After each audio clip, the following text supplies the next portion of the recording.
what's up? I'm Kelley Norton, your AZ Realty lady, and today we are going to talk about the 3 most common buyer mistakes. Now, I want to help you so that you don't make these mistakes. They can be detrimental to your purchase process, and they can also make it so that you end up not being able to buy the home that you have been trying so hard to buy. You'll probably see I have a couple dogs that may walk in the background. I'm a dog lover, so this is Teak here. He's a 2-year-old miniature Australian Shepherd, and then I have 2 more. One of them's recovering from surgery, and then I've got a little female. She's not little as him, but bigger. Her name is Sky, and she is also an Australian Shepherd mix, but she's a regular size, so she's approximately 45 pounds. So anyway, enough about that. Hi, I'm Kelley Norton, your AZ Realty lady at EXP Realty. Count on me for all things Arizona real estate. So let's go back to it. So home buying mistakes. Number 1 is that you start the process without a real estate agent or without your pre-qualification letter. Now let me explain why this is so important, because I know you probably hear this all the time, but until you actually understand why this is important, it might not make sense to you. So the reason why this is so important is because when there's a seller that puts their home on the market and they've asked their real estate agent to only bring qualified buyers to go through their house, and then you're wanting to look at the house without being qualified, number 1, there's a disconnect and a problem there. See, sellers don't want people going through their house unless they know they're true home buyers. It's a safety thing for the real estate agent. It's a safety thing for the seller. Their home, they don't want people just going through if they're not going to be actual buyers. You know, who knows? They could be casing the house. So these are all legitimate concerns. I'm Kelley Norton, your AZ Realty lady, and I hope that you find the information useful that I'm sharing with you today. If you do, please subscribe to my channel and also click the bell so you can be notified when I drop a new video. Thanks so much. Take care, and always feel free to text me at 602-330-5856, or you can email me as well. I'm always here to help and answer any questions that you might have. Also, we don't want to waste anyone's time, right? We don't want to waste the seller's time. We certainly don't want to waste your time. How do you know that that house that you're looking at is something that you can even afford? You may think you can afford it, but until you understand exactly how the qualification process works, you might realize that all of your car payments or your student loans and different debts that you have are actually going to make it more difficult for you to qualify for that higher payment that you thought you could get. So here you are, you're looking online, you're starting the process. You might even call on a sign, and the real estate agent is so excited. Oh, okay, I'm going to get a buyer off of this. So they'll show you the house maybe without you being qualified. But then what ends up happening is you want to make an offer on the house because you like it. But guess what? There's already 3 or 4 offers on the house, and they're deciding tonight or tomorrow morning. You're not going to be able to get that pre-qualification fast enough. So you have to have that pre-qualification ahead of time.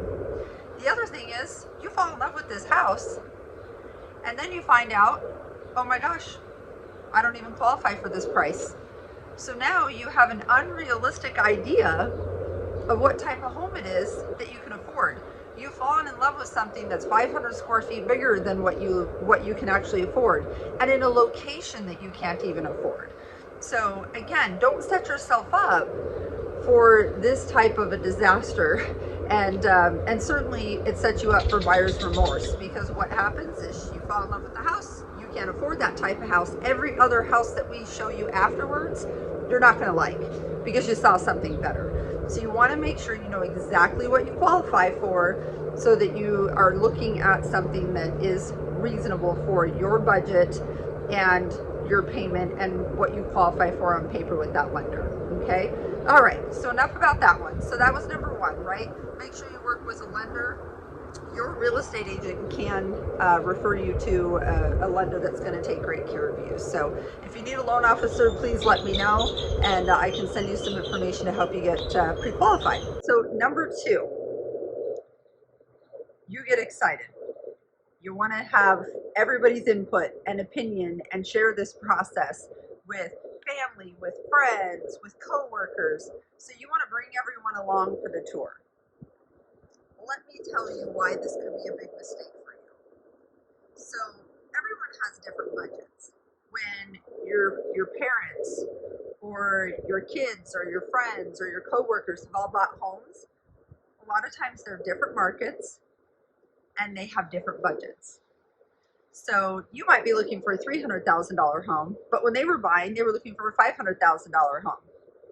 Or when you're buying, a $300,000 home was something that when they bought was $150,000. So in their mind, they can't wrap their head around why you would be spending $300,000 for something that they got for $150,000. So you have to be very careful about bringing in a lot of people into your home buying decision. So they all want to share, and everybody who wants to, go with you to look at homes, most of the time, they're really looking after your best interest, and they think that they're helping, and they want to share their opinion. And so they might walk through and just find a list of a bunch of negatives. And that is great in a market where you can do that, and you can have a laundry list and use that as a negotiating tool. But in a market like we're in 2021, a house is going to sell no matter what the condition because there's 12 buyers waiting to buy it. So you have to be aggressive, you have to be ready to buy it, and you have to be able to look past those little cosmetic things that all of our cheerleaders, our friends, our family, and our coworkers are going to help point out for us. So we have to be able to look past those little things in the house, and we just want to make sure that when we're looking at the home, we're looking at it in the eyes of what your budget is, what you can afford, and realistically what you can afford in today's market. So it's great to have, opinions of others, but when we're looking at houses, if they can't come and look at every single house that we're looking at, they're not going to understand what inventory is out there or lack of inventory like we have in 2021 and 2020. So they're not going to have a full feel for everything that's out there or not out there. So they might think that something better will come available when in fact you and I have looked at, all of the options or been waiting for 3 or 4 months for something to come available. So again, just really want to be careful with that. I encourage people to, talk to friends and family and get opinions, but you have to just understand where they're coming from and be very careful not to allow too much influence in your home buying decision, because you're the one that's going to live there and you're the one that's going to make the payment. So you want to be careful with that.